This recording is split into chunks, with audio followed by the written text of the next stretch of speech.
오늘 우리가 주목할 말씀 마가복음 3장 20절에서 35절 말씀입니다. 찾으셔서 다 함께 봉독하겠습니다. 시작. 집에 들어가시니 무리가 다시 모임으로 식사할 겨를도 없는지라. 예수의 친족들이 듣고 그를 붙들러 나오니 이는 그가 미쳤다 하밀러라. 예루살렘에서 내려온 서기관들은 그가 바알세불이 집혔다 하며 또 귀신의 왕을 힘입어 귀신을 쫓아낸다 하니 예수께서 그들을 불러다가 비유로 말씀하시되 사탄이 어찌 사탄을 쫓아낼 수 있느냐. 또 만일 나라가 스스로 분쟁하면 그 나라가 설 수 없고 만일 집이 스스로 분쟁하면 그 집이 설 수 없고 만일 사탄이 자기를 거슬러 일어나 분쟁하면 설 수 없고 망하느니라. 사람이 먼저 강한 자를 결박하지 않고는 그 강한 자의 집에 들어가 세간을 강탈하지 못하리니 결박한 후에야 그 집을 강탈하리라. 내가 진실로 너희에게 이르노니 사람의 모든 죄와 모든 모독하는 일은 사하심을 얻되 누구든지 성령을 모독하는 자는 영원히 사하심을 얻지 못하고 영원한 죄가 되느니라 하시니 이는 그들이 말하기를 더러운 귀신이 들렸다 하미러라. 그때 예수의 어머니와 동생들이 와서 밖에서 서서 사람을 보내어 예수를 부르니 무리가 예수를 둘러 앉았다가 여짜오되 보소서 당신의 어머니와 동생들과 누이들이 밖에서 찾나이다. 대답하시되 누가 내 어머니이며 동생들이냐 하시고 둘러 앉은 자들을 보시며 이르시되 내 어머니와 내 동생들을 보라. 누구든지 하나님의 뜻대로 행하는 자가 내 형제요 자매요 어머니이니라. 아멘. 저는 오늘 봉독한 이 말씀을 중심으로 마가복음 16번째 시간 예수님의 참 가족 이와 같은 제목으로 하나님의 은혜의 복음 증거하도록 하겠습니다. 제가 예수님을 제 삶의 주인으로 오신 것은 고등학교 1학년 봄이었습니다. 그때 처음으로 교회에 출석하면서 느꼈던 일종의 문화 충격이 하나 있었습니다. 그것은 생전 처음 보는 남자를 형제라고 부르고 여자를 자매라고 부르는 교회의 문화였습니다. 처음엔 굉장히 어색했습니다. 이유는 세상에서 나와 피 한 방울 섞이지 않은 타인을 가리켜서 형제, 자매라고 부를 수 있는 그런 조직은 혈연 공동체인 가족밖에 없다고 생각했기 때문입니다. 그런데 교회에서 가족 간에 느낄 수 있는 사랑과 기쁨과 안정감 같은 것을 경험하게 되면서 어느새 저도 모르게 아무개를 보면 형제 또는 자매라고 부르게 되었습니다. 그리고 그 후 고향을 떠나서 어디를 가든지 가족 공동체는 제가 누릴 수 있는 가족이었습니다.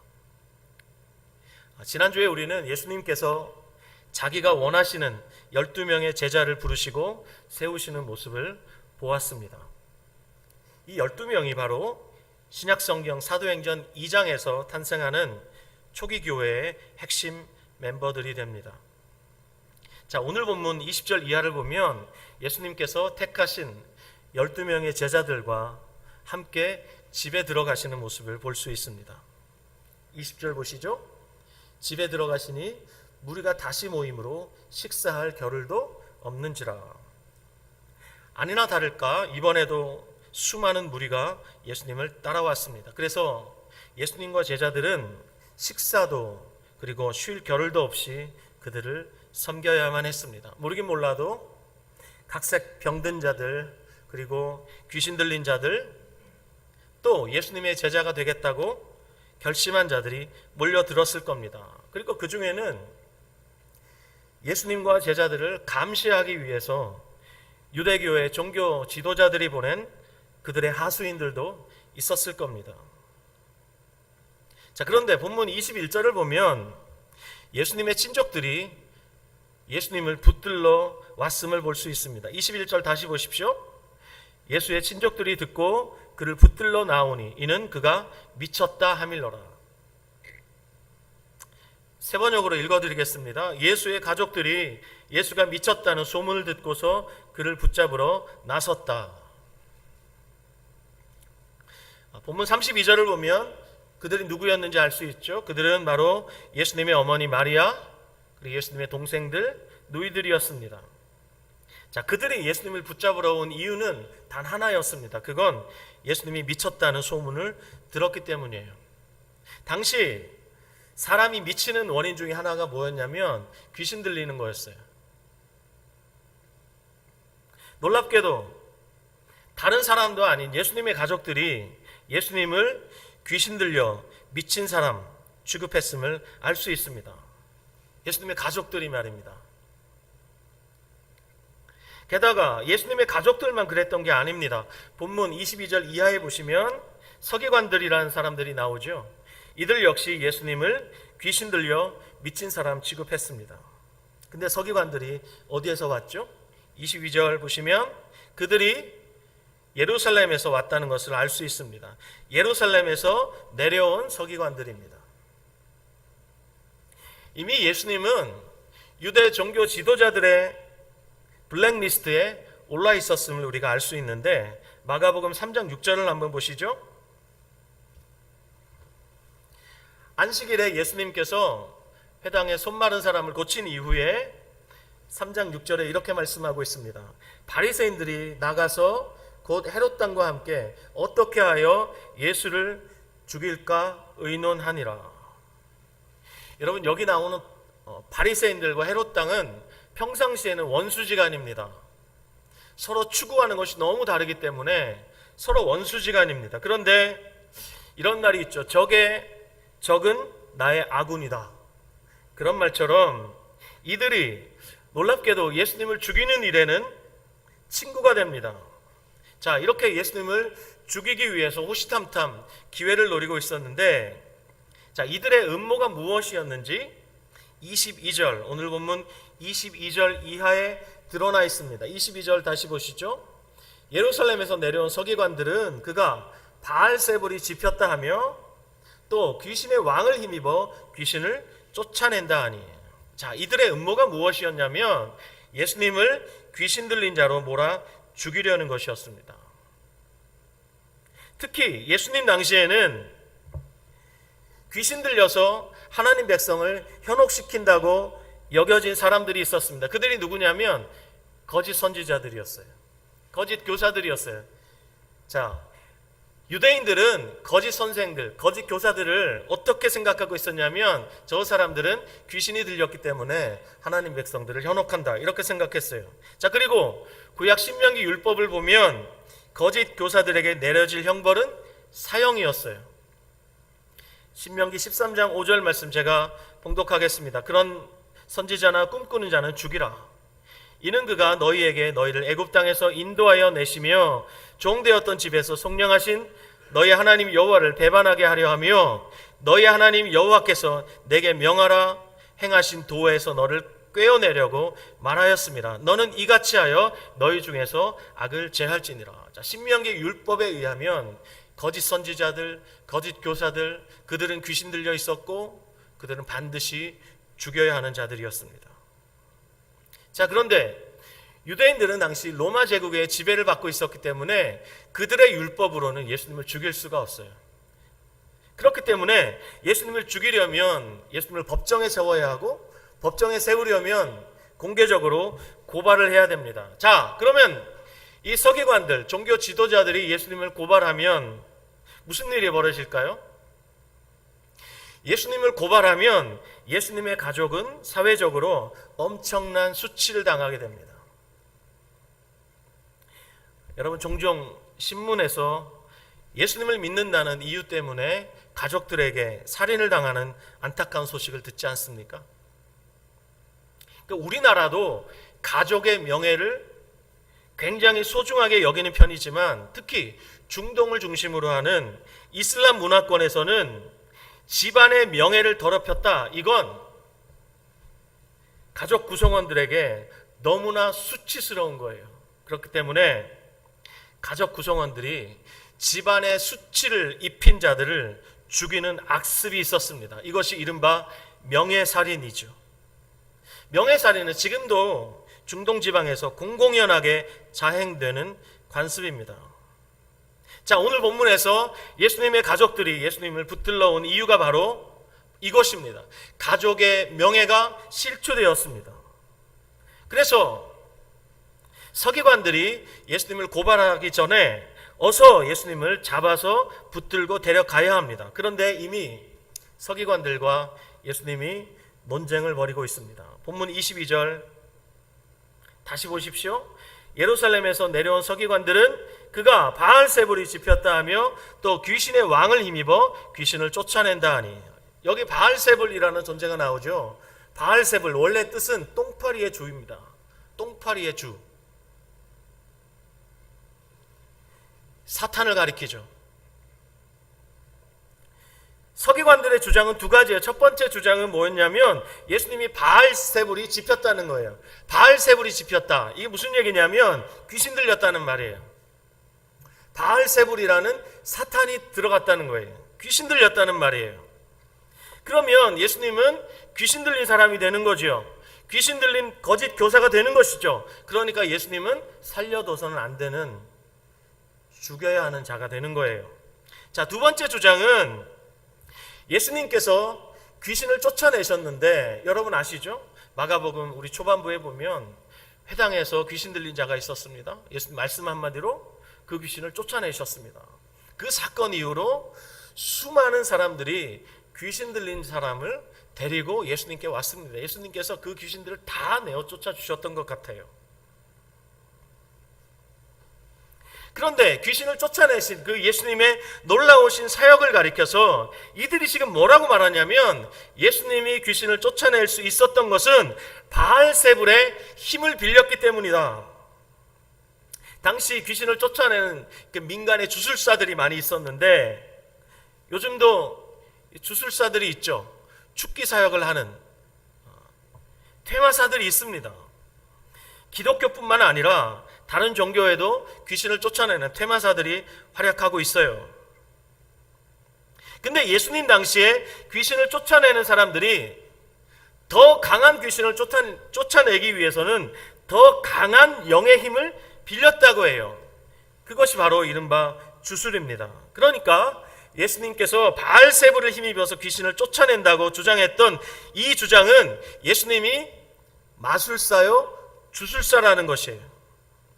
당시 주술은 중범죄에 해당됐기 때문에 이 두 번째 주장 역시 예수님의 생명을 노리는 아주 고도의 술책이 아닐 수 없습니다. 그런데 이들의 주장에는 심각한 결함이 있습니다. 이들의 논리에는 오류가 있습니다. 당시 유대인의 세계관에 의하면 사탄과 귀신들은 하나님을 대적하는 존재예요. 유대인들은 그렇게 알고 있었어요. 근데 예수님께서 가시는 곳마다 사탄과 귀신을 쫓아내잖아요. 그렇다면 예수님 누구 편이에요? 사탄과 귀신 편이 아니라 하나님 편이지 않습니까? 그래서 23절 이하에서 예수님이 비유로 말씀하심으로 이들의 오류를 폭로하고 계십니다. 자, 23절부터 26절 다시 한번 읽어볼까요? 자, 준비되셨나요? 시작. 예수께서 그들을 불러다가 비유로 말씀하시되, 사탄이 어찌 사탄을 쫓아낼 수 있느냐? 또 마귀가 만일 나라가 스스로 분쟁하면 그 나라가 설 수 없고, 만일 집이 스스로 분쟁하면 그 집이 설 수 없고, 만일 사탄이 자기를 거슬러 일어나 분쟁하면 설 수 없고 망하느니라. 아멘. 그렇습니다, 여러분. 예수님께서 귀신을 쫓아내신 사건들은 바알세불을 힘입은 것이 아니라 사탄을 대적하여 이기신 영적인 승리였습니다. 아멘. 본문 27절 보십시오.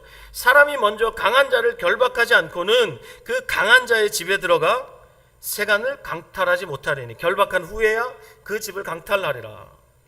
자, 27절에 나오는 이 비유의 말씀에서 강한 자는 누구를 가리킵니까? 사탄을 가리키죠. 그리고 강한 자를 결박하고 그 집을 강탈하는 자는 누구를 가리킵니까? 예수님을 가리킵니다. 자, 이 같은 사건을 다루고 있는 본문이 있어요. 마태복음 12장인데 이따가 찾아보고요.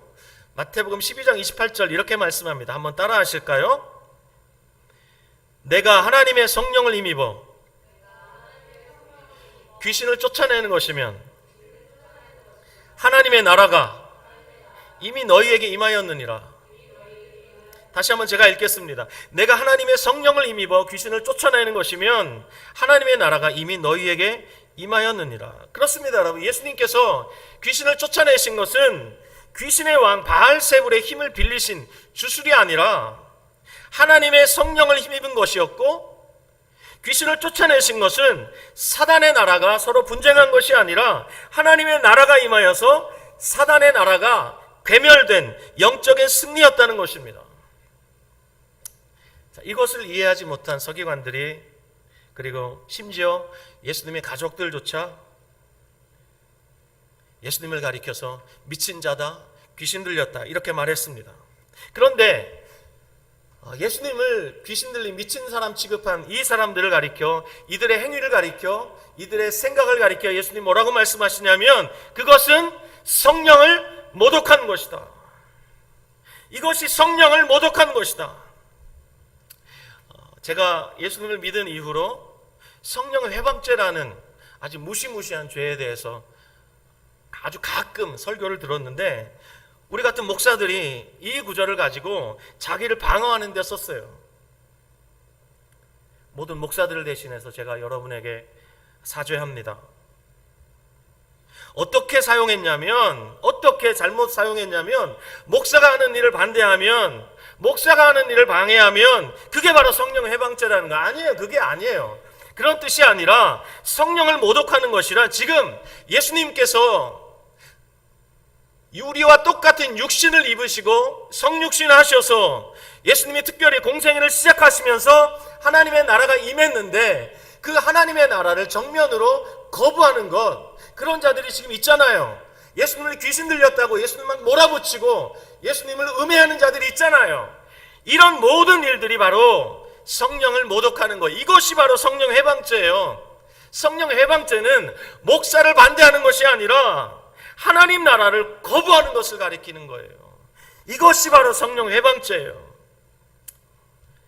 자, 이렇게 하나님의 나라를 거부하는 이 서기관들이 성령을 모독했는데, 안타깝게도 본문 31절 이하에 보면 우리는 예수님의 가족들, 그들의 이야기 속에서 예수님의 가족들 역시 예수님을 통해 임한 하나님 나라를 이해하지 못하고 있는 모습을 보게 됩니다. 물론 여러분, 이들은 나중에 예수님이 부활하신 이후에, 승천하시고 오순절에 성령이 임한 이후에 이들은 회개하고 하나님의 나라에 속하고 초기 교회의 중요한 사람들이 됩니다. 그런데 지금은 이들 역시 예수님을 이해하지 못하고 있습니다. 그래서 31절 이하에 그들이 예수님을 잡으러 왔죠.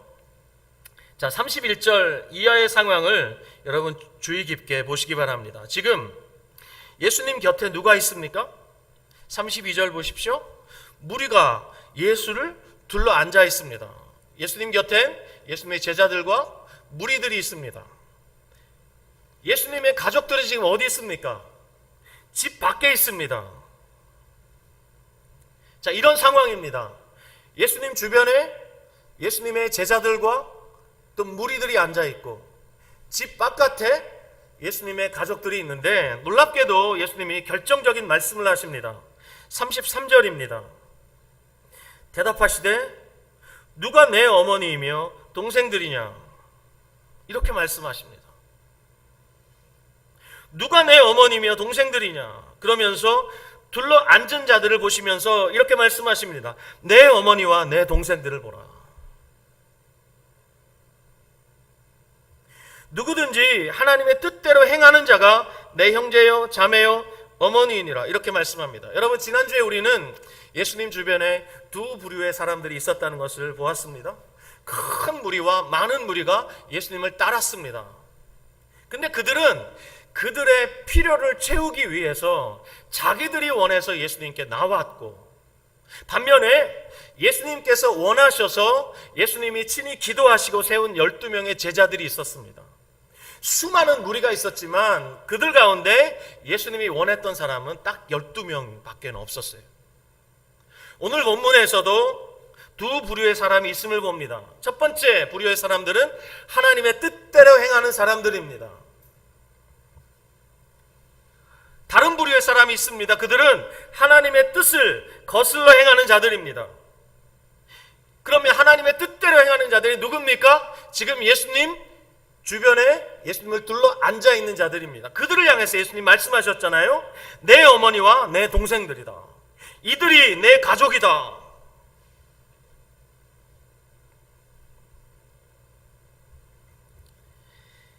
그렇다면 여러분, 하나님의 뜻대로 행한다는 것이 무슨 뜻일까요? 다시 말해서 오늘 설교 제목, 예수님의 참 가족은 어떤 사람들일까요?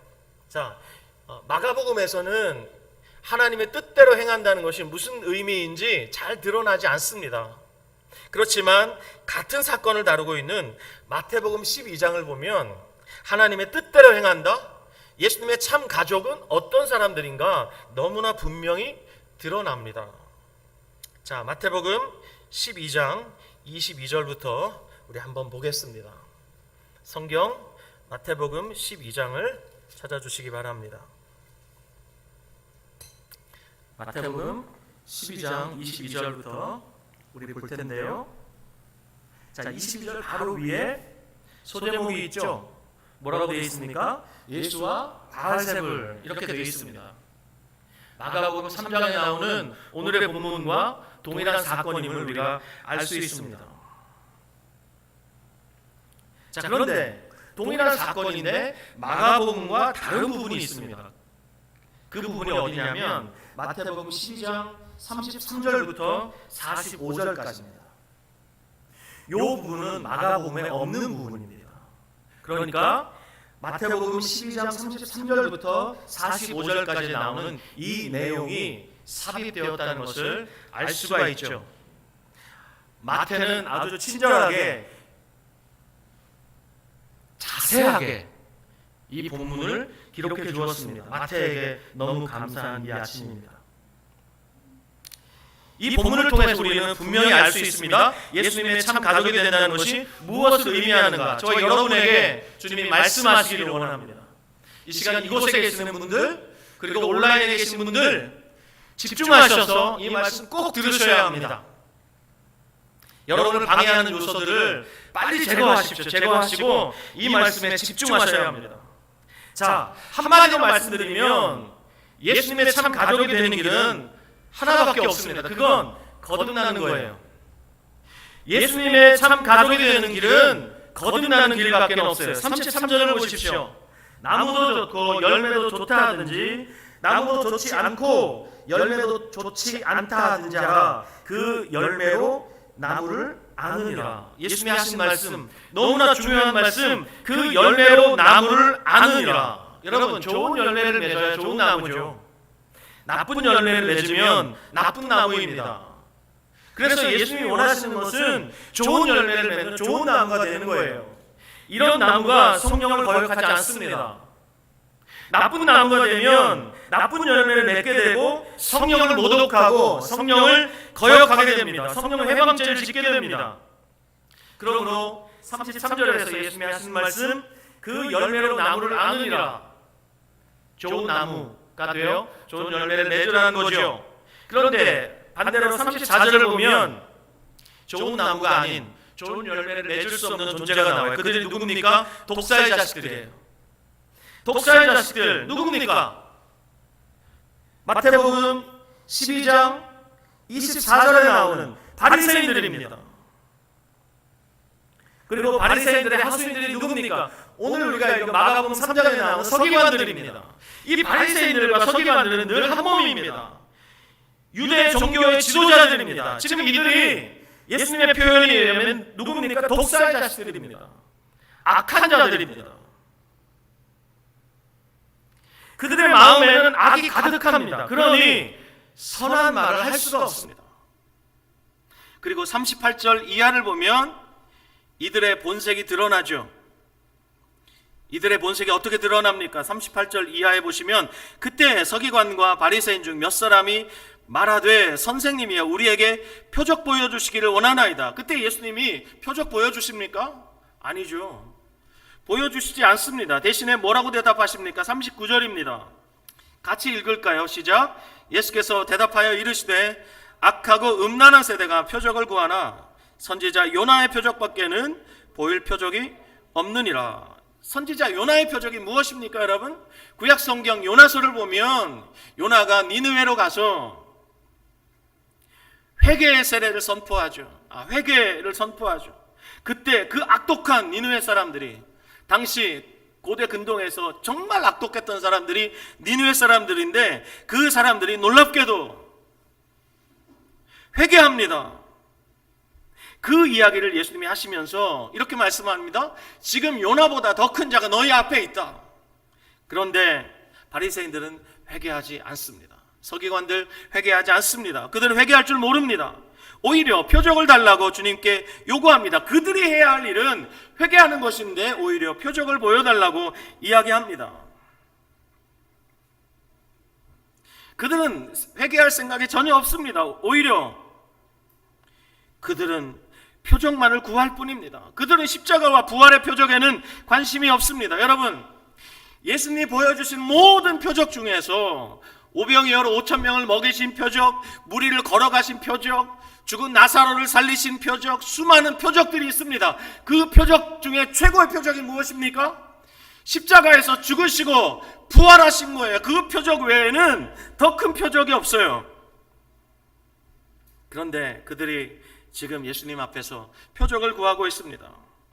그들을 향해서 주님이 하시는 말씀이 있습니다. 그들이 악하고 음란하다는 겁니다.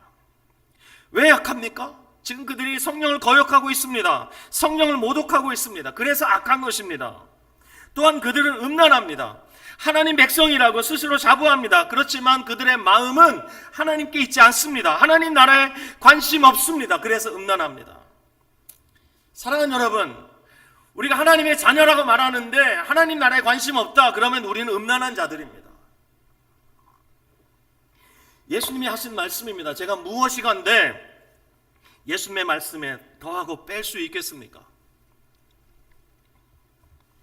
이 악하고 음란한 사람들의 상태를 이제 예수님께서 43절에서 45절까지 나오는 비유로 설명하십니다.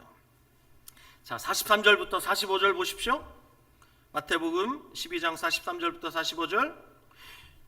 여러분이 이 말씀을 이해하실 수 있기를 바랍니다. 여러분 마음에 이 비유가 새겨지기를 바랍니다. 43절부터 45절.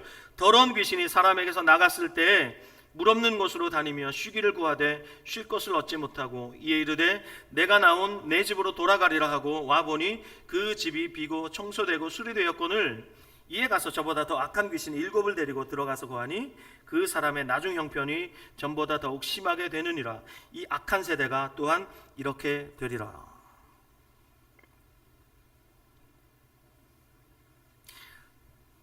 예수님의 비유 그대로입니다. 더러운 귀신이 어떤 사람에게서 나갔습니다. 그리고 물 없는 곳으로 다니면서 쉴 곳을 구합니다. 그런데 그 어디에도 귀신이 쉴 곳이 없습니다. 그래서 자기가 나왔던 그 집으로 다시 돌아갑니다. 그런데 와보니까 그 집이 비어있고 청소도 되어 있고 수리되어 있습니다. 리모델링이 싹 되어 있습니다. 그래서 이번에는 저보다 더 악한 귀신이 7을 데리고 들어갑니다. 모두 8귀신이 그 집에 거하게 됩니다. 그랬더니 귀신 하나가 그 집에 머물 때보다 상황이 훨씬 더 심하게 나빠졌습니다. 자, 예수님의 이 비유는 구약 성경에 나오는 이스라엘의 역사를 가리키는 거예요. 여러분, 우리가 구약 성경을 읽을 때 욥기, 시편 앞에 보면 에스라, 느헤미야, 에스더라는 성경이 있습니다. 이건 하나님 백성 이스라엘이 그 나라가 망하고 바벨론의 포로로 잡혀가서 70년 동안 하나님의 징계를 받고 그 포로지에서 하나님의 은혜로 다시 돌아왔을 때 그 상황을 기록한 성경이 바로 에스라, 느헤미야, 에스더와 같은 성경입니다. 귀환한 그들이 무엇을 했냐면 위대한 지도자 에스라, 느헤미야를 중심으로 우상을 몰아내고 종교개혁을 했습니다. 그런데 시간이 지나면서 그들이 처음 사랑을 잃어버렸습니다. 그래서 다시 이전의 상태로 돌아가서 첫사랑을 잃어버리고 하나님을 향한 마음을 다 잃어버린 채 나중에는 구약성경 제일 마지막에 나오는 말라기 성경을 보면 말라기 선지자에게 그들이 따집니다.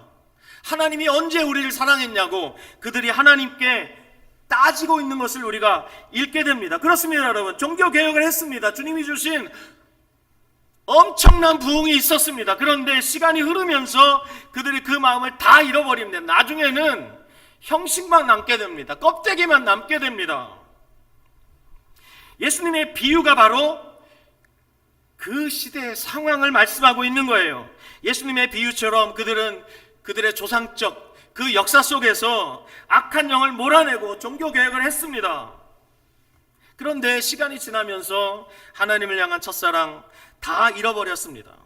자, 종교개혁을 통해서 그들이 우상을 몰아내니까 집이 깨끗하게 비었죠. 청소했죠.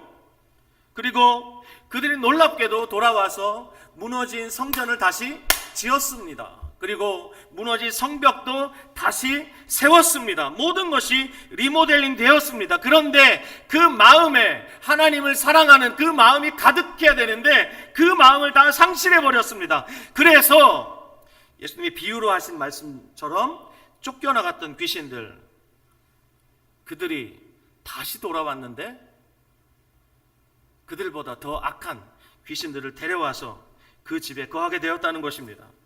이 모습이 바로 성령을 거역하고 모독하고 있었던 바리새인들, 서기관들의 모습입니다. 사랑하는 여러분,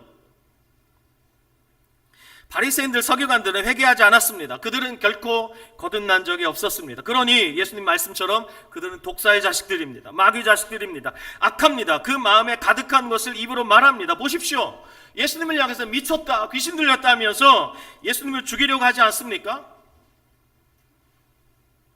여러분, 예수님의 참 가족은 어떤 사람입니까? 거듭난 사람입니다. 회개한 사람입니다. 지난주 제가 설교 말미에 말씀드렸던 것처럼 회개한 사람, 거듭난 사람을 가리켜서 갈라디아서 5장 24절은 그런 사람을 뭐라고 말합니까? 그리스도 예수의 사람들이라고 말하죠.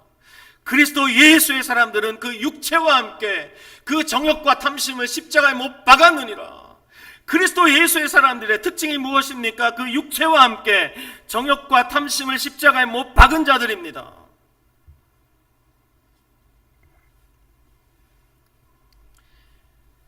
그렇지만 그리스도 예수의 사람들도 찬양 인도했던 우리 서준영 집사가 고백했던 것처럼 세상에 유혹 당할 수 있습니다. 세파에 찌들 수 있습니다. 세상의 가치관이 도도하게 교회 안으로 흘러 들어오고 있는데 자칫 십자가에 못 박은 그 정욕과 탐심을 다시 추구할 수 있습니다. 그런 일들이 신약 성경에 벌어졌는데 놀랍게도 예수님이 핏값으로 세우신 고린도 교회 안에 그런 일들이 벌어졌습니다. 고린도 교회, 역사상 가장 문제 많은 교회 대명사죠. 고린도 교회에 세 부류의 사람이 있었습니다. 첫 번째, 하나님이 기뻐하시는 영에 속한 사람이 있었습니다. 두 번째, 어느새 그 정욕과 탐심을 추구하게 되어서 육신에 속한 자들이 있었습니다. 그리고 교회 안에 놀랍게도 거듭나지 않은 채 교회 안에 있었던 육에 속한 자들이 있었습니다. 영에 속한 사람, 육신에 속한 사람, 육에 속한 사람. 불신자들은 육에 속한 사람이었지만 교회 안에서 영에 속한 사람이 되지 못하고 육신에 속한 사람들이 있었다는 것을 우리는 알 수 있는데, 제가 이런 얘기를 하면 어떤 분들은 속으로 이렇게 말할 거예요. 나는 육신에 속한 사람으로 살다가 그냥 주님께 갈래요. 아니요, 그건 고린도 교회를 향해 쓴 그 편지, 고린도 전후서를 끝까지 읽지 않았기 때문입니다. 여러분 다 함께 고린도 후서 13장 5절 말씀 펴주시기 바랍니다. 고린도 후서 13장 5절.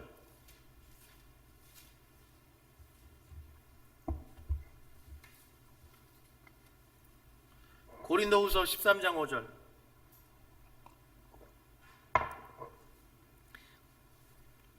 시작. 너희는 믿음 안에 있는가? 너희 자신을 시험하고 너희 자신을 확증하라. 예수 그리스도께서 너희 안에 계신 줄을 너희가 스스로 알지 못하느냐? 그렇지 않으면 너희는 버림받은 자니라. 그리스도께서 너희 안에 계신 줄을 너희가 알지 못하느냐? 그렇지 않으면 너희는 버림받은 자니라. 어떤 사람이 버림받은 자랍니까? 그리스도 예수께서 그 안에 계시지 않은 사람, 거듭나지 않은 사람. 한 구절 더 봅시다. 로마서 8장 9절 말씀,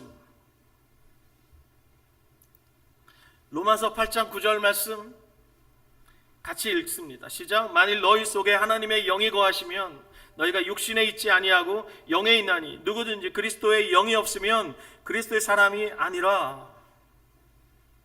너희 속에 하나님의 영이 거하시면 너희가 육신에 있지 않고 영에 있다. 영에 속한 사람이 된다. 여러분, 육신에 속한 사람으로 머물면 안 됩니다. 영적인 어린아이로 머물기를 원하시면 안 됩니다. 거듭난 사람, 회심한 사람, 그리스도 예수의 사람은 그리스도께서 그 안에 계시는 사람입니다. 이 사람은 반드시 삶에서 하나님이 기뻐하시는 열매를 맺게 되어 있습니다. 회심한 증거가 드러나게 되어 있습니다. 여러분, 회심의 증거는 회심할 때 그 순간에 가졌던 그 진심이 아닙니다. 회심하는 순간에 누구라도 진심을 가질 수 있죠. 하지만 거기에 머물면 안 되는 거예요. 회심의 완벽한 증거는 삶 속에서 지속적으로 맺히는 열매예요. 회심하는 순간에 가지는 그 진심이 아니라 삶 속에서 지속적으로 맺히는 열매예요. 회심한 사람은 그래서 그 마음이 음란할 수 없습니다. 오직 하나님을 향하게 됩니다. 오직 하나님을 경외하게 됩니다. 예수님의 참 가족이 이런 사람들입니다. 하나님을 경외하며 하나님 떠나지 않습니다. 그리고 음란하지 않습니다. 하늘에 속한 사람입니다. 하나님의 나라, 하나님의 통치를 언제나 사모합니다. 그리고 이 땅의 의가 아닌 하나님 나라의 의를 구하는 자들이 바로 예수님의 가족입니다. 여러분은 거듭나셨습니까? 여러분은 회심하셨습니까? 여러분이 그리스도 예수의 사람입니까? 그렇다면 여러분은 어떻게 사셔야 하겠습니까? 나는 육신에 속한 사람으로 그리스도 안에서 어린 영적인 어린아이로 나는 살겠어요. 절대로 그러시면 안 됩니다. 하나님이 원하시는 삶은 영에 속한 사람으로 우리가 성장하고 성숙해 가는 것입니다.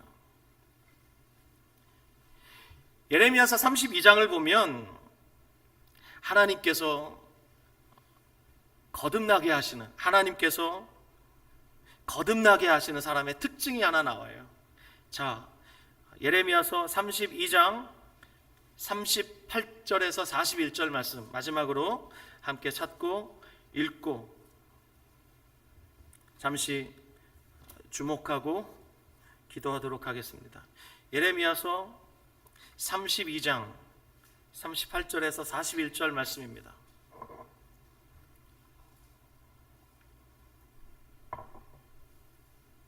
예수님의 참 가족의 특징이 여기 나옵니다. 예레미야서 32장 38절에서 41절 시작. 그들은 내 백성이 되겠고 나는 그들의 하나님이 될 것이며 내가 그들에게 한 마음과 한 길을 주어 자기들과 자기 후손의 복을 위하여 항상 나를 경외하게 하고 내가 그들에게 복을 주기 위하여 그들을 떠나지 아니하리라 하는 영원한 언약을 그들에게 세우고 나를 경외함을 그들의 마음에 두어 나를 떠나지 않게 하고 내가 기쁨으로 그들에게 복을 주되 분명히 나의 마음과 정성을 다하여 그들을 이 땅에 심으리라. 여기 하나님의 가족, 하나님 백성된 자들의 특징이 무엇입니까? 항상 나를 경외하고 이렇게 말씀하셨어요. 예수님의 참 가족, 거듭난 사람, 회심한 사람, 그리스도 예수의 사람의 특징이 무엇입니까? 항상 하나님을 경외하는 것입니다.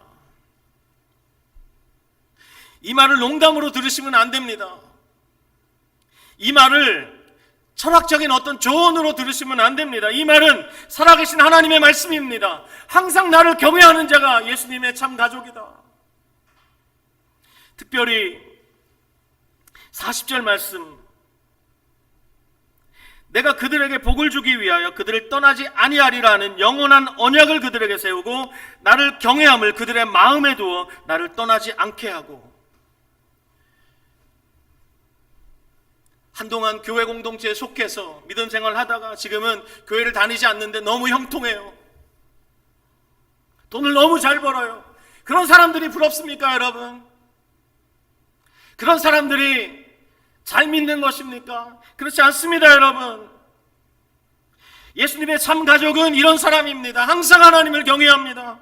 하나님 떠나지 않습니다. 그들은 음란하지 않습니다. 무엇을 추구해야 할지, 어디로 가야 할지 헷갈리지 않습니다. 그들에게 한 마음이 있습니다. 한 길이 있습니다. 십자가의 길 외에는 그 어떤 길도 가려고 하지 않습니다. 그들이 바로 예수님의 참 가족이고 하늘에 속한 사람입니다. 그들이 구하는 것은 하나님 나라밖에 없습니다. 하나님의 통치입니다. 그리고 이 땅의 의가 아닌 하나님의 의를 구합니다. 저와 여러분의 삶을 돌아봅시다. 우리는 어떻게 살고 있습니까? 우리 하늘에 속한 사람 맞습니까? 하나님의 나라와 하나님의 의를 구하는 사람 맞습니까? 한 마음과 한 길을 가는 사람 맞습니까? 만약에 그렇지 않다면 여러분 자신을 확증하십시오. 예수님께서 우리들 안에 계시지 않는다면 우리는 버림받은 자입니다. 내가 교회 생활을 몇 년을 했는데 중요하지 않습니다. 내가 목사인데 중요하지 않습니다. 오늘 주님이 저를 통해서 하시는 말씀을 농담으로 듣지 마시기 바랍니다. 주께서 엄유하게 말씀하십니다. 우리가 그리스도 예수의 사람이라면, 예수님의 참 가족이라면 하나님의 뜻대로 행하게 될 텐데, 그 하나님의 뜻이 무엇일까요? 예수님이 너무나 분명하게 말씀하셨어요. 하나님의 나라와 하나님의 의를 구하는 것입니다. 다른 것이 아닙니다. 하나님의 나라와 하나님의 의를 구하는 것. 여러분 헷갈리십니까? 여러분의 마음에 너무 음란한 마음들이 가득 찼기 때문에 이것이 헷갈릴 수 있습니다. 하지만 그리스도 예수의 사람들은 한 마음과 한 길밖에는 몰라요. 헷갈릴 수가 없어요. 헷갈린다면 다시 돌아오시기 바랍니다. 여러분의 마음에 할례를 행하시고 다시 돌아오시기 바랍니다. 십자가의 길로 다시 돌아오시기 바랍니다. 다시 기도하겠습니다. 사랑하는 주님, 우리가 멀리 벗어나 있다면 다시 돌아올 수 있도록 은혜를 베풀어 주십시오. 주님, 우리의 삶에서 하나님이 주신 그 첫사랑을 잃어버렸다면 어디에서 떨어졌는지 다시 생각하고 다시 돌아오게 해 주시옵소서. 목사라 할지라도, 선교사라 할지라도, 장로라 할지라도, 권사라 할지라도, 집사라 할지라도, 교회를 수십 년을 다녔다 할지라도 잃어버렸다면 없는 것입니다. 사랑하는 주님, 우리를 불쌍히 여겨주시옵소서. 불쌍히 여겨주시옵소서. 예수님의 이름으로 기도합니다.